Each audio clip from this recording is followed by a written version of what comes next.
All right. It's in between.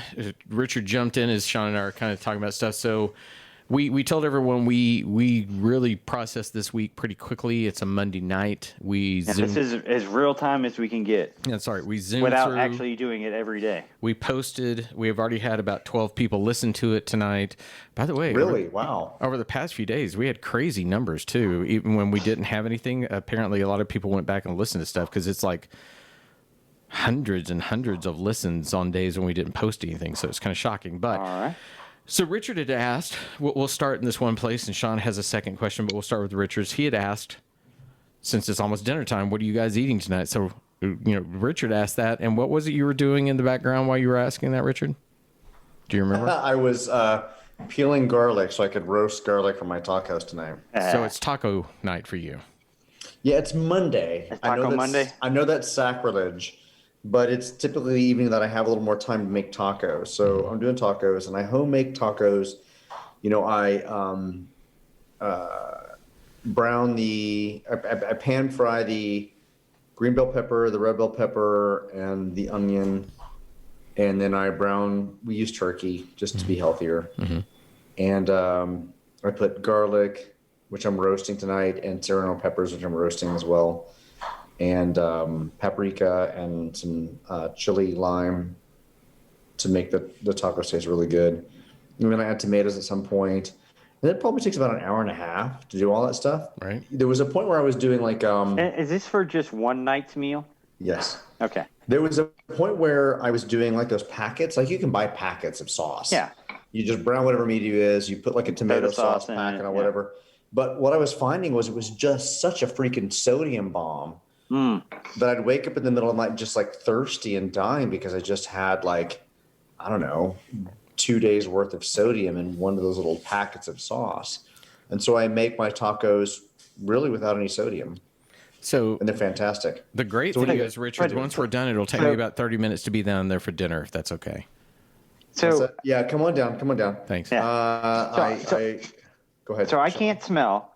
So I like salt.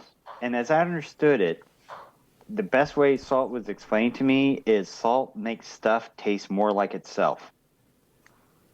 When you add salt to things, a meat tastes meatier. It can amplify a lot of elements like that. Tomato tastes more tomatoey. Salt has other properties too, and I know this because a good friend of mine works in restaurant industry, and they have a very famous steakhouse here. Which, by the way, you still need to have him take me out to dinner with you at some point. Yes, I will. And what he'll talk to you about, because their steakhouse in this town is usually rated amongst the highest. It's very good, way too damn expensive, but he talks about how salt also, it's not just the flavor, it's what it can do to it. So, it can take the moistures and help hold them in so that when you're searing something super hot, you're not extracting it from it. Well, that's why you brine something. That's where you brine a meat. Right. That's where you brine our pork chops. So are you doing like low sodium in general or just in this meal? That's why I'm curious, because you're touting how salty the other food is versus what you make. I'm just curious. I feel like that if you're going to use salt in a dish, it needs to be very purposeful. And I don't need a packaged sauce to overwhelm me with sodium.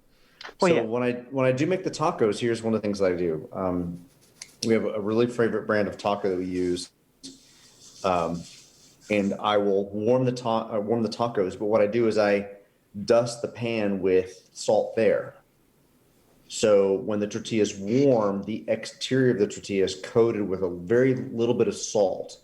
So you get that when you bite into the tortilla on the outside of the shell and not the actual meat. The meat itself doesn't need, 800 milligrams of sodium that I'm going to die on later on from a heart attack. I can expertly decide where my salt should be. Does that make sense? Yeah. Mm-hmm. Yeah. So Todd, what are you having? You're like on a tour of things. Yeah. I told the guys that my daughter Abby. Yeah. Are you going out tonight? We are. I would imagine. Right. My daughter Abby leaves for CU Boulder in 2 weeks. 2 weeks from today, we begin the drive up. What are you gonna do with yourself? Real quick. And I know this is probably something you already thought about. When is the first time she comes back home? How long is she gone? Okay, I'll start. That's all the questions. Start with dinner. All the questions. So let me start with dinner. We've done a tour for her because she is moving so far away from the area she grew up in. We have gone to pretty much every restaurant within Dallas and everything that child loves. I don't know where she wants to go tonight. I will tell you if she chooses Campese's again because that is her favorite restaurant. I will fucking drop her. We wanted to have that fun, just a little bit of, hey, we love you. Let's go have some fun in the last few days. Now, we take her up there in 2 weeks, and then how long till she's home? Because my wife is a freak with these kind of things. She has a schedule. No, it's actually a lot faster than that because. Oh, really? Sean, you may know this. Shelly loves the State Fair of Texas. Loves it. We actually are season ticket holders to the point we go multiple times. There's a season ticket. You can do that. Yeah, you can. And so she actually found it. She came to me and said, would you care? And, being my sweet wife, she said, it'll actually end up saving us about $100 total. I was like, fuck yeah, do it. I don't care. Yeah. So Abby's actually coming home mid-September for one weekend to go to the fair. Gotcha. Then 4 weeks later, we go up there for parent weekend or family weekend. Then she comes home 4 weeks later for Thanksgiving. So it really does work out to where about every 4 weeks. Just a little bit of time. Yeah. And probably about the amount of time to where we're like, okay, I'm ready to see my kid. And so it'll probably be after Christmas, the New Year's break, that you'll get a longer 6 section weeks. with her not home. 6 weeks. Do y'all remember how much of that period of time as a kid, that 4 weeks or 5 weeks that we as adults, you were on your own, yeah. But us as adults, we're like, okay, we're going to see them 4 weeks later. We're going to see them at this event and that event. But as a kid, how much of a crucible that was in terms of what we could do, where we could be, who we discovered, what we were. Right.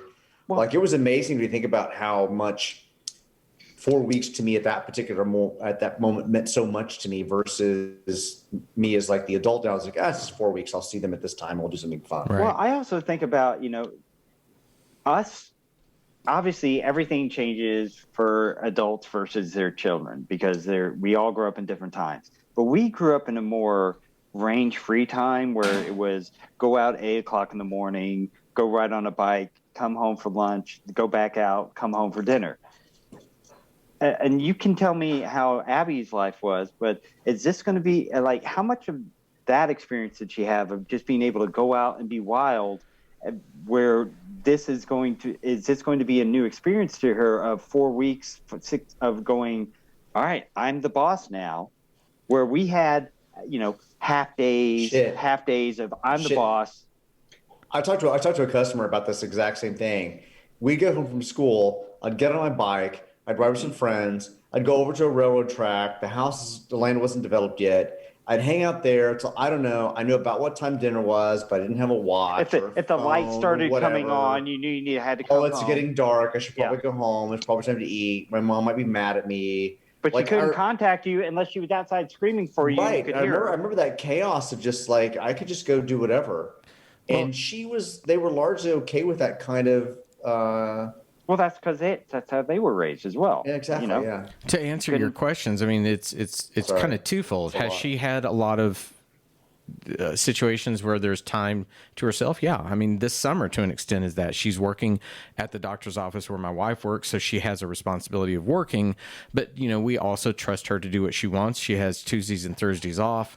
If she'll drive it, she loves to shop at North Park. So she'll drive down to North Park on her own. And that's her freedom. She controls that. I'm not going to freak out over that. Now, when you talk about how different it was for us as kids, where we had that free roam mentality, kids now don't want that. They don't have that. It's very different because No, when you say don't want that, what do you mean? I mean, honestly, there's huge statistics about how a lot of teenagers don't even want their driver's license anymore.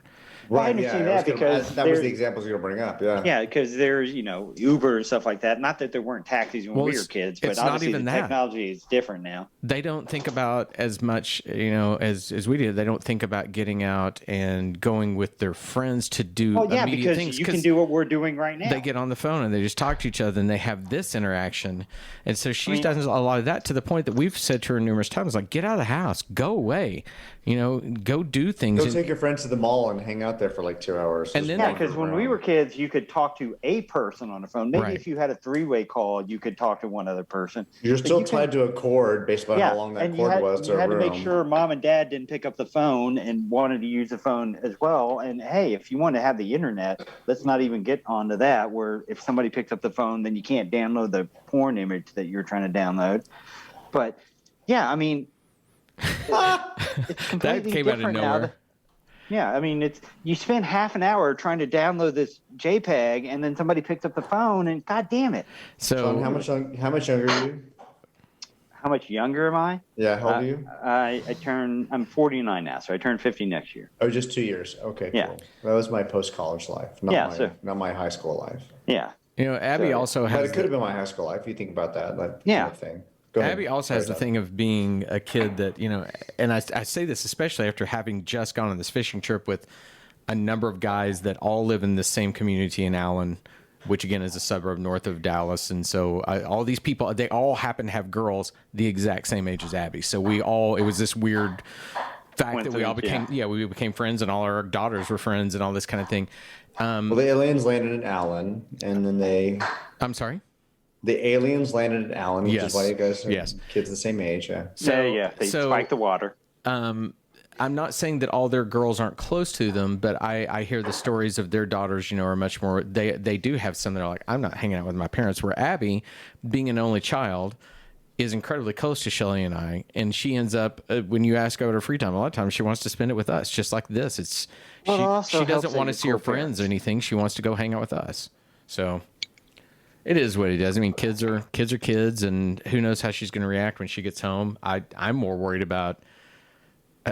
I was such a shitty student that I'm like, oh shit, she's going all the way to Colorado. I sure hope she does her homework and goes to class. And have you talked to her about that? Oh yeah, and the great thing is that Shelly, where I am the one that when Abby has a paper and it's, can you help me come up with a creative idea to do this? Yeah, I do that stuff. Shelly's the one that's like, you have this, and this. Well, in her senior year. Shelly's like, I didn't have to do shit. That kid just sort of took it. She matured. She became a little bit of a mini adult.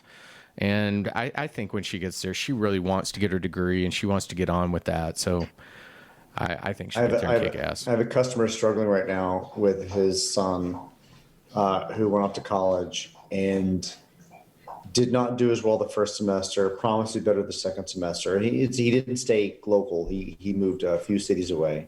Mm-hmm. And his second semester, he basically failed out of his second semester. Oh, no. And the school is not cheap. Mm-hmm.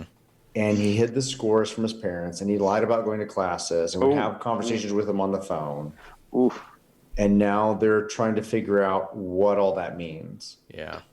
And I didn't know this stat, but he told me that about 50% of the kids that start for college right away don't actually finish college. Well, I was about to say that. I mean, the number's pretty high. I'm not saying a college education is not important, but I don't know if everybody needs a college education at that amount of money. Right. Trade schools are good things for people. I mean, I wish my school had a shop class, but they didn't.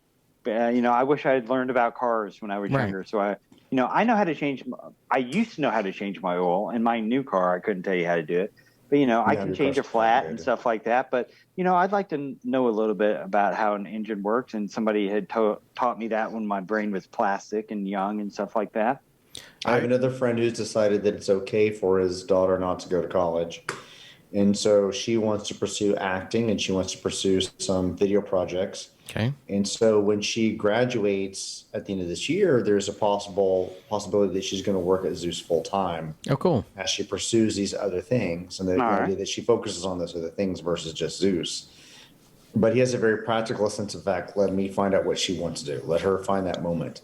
And there's that kind of philosophy that kids just shouldn't necessarily go from secondary education to college right away to kind of Maybe figure they it should out. It take takes a more year to time. do something, and maybe But I do will- some service work or something like that to find out what they want to do. Yeah. But I will say this, based upon what I know of Abby, I think she's perfect to kind of go right into college and kind of move forward. Abby Not every kid is. Yeah, and I was going to say, to my extent, I went for 3 years as a music major and I dropped out because I got to the point of I then took 2 years off before I went and got my film degree.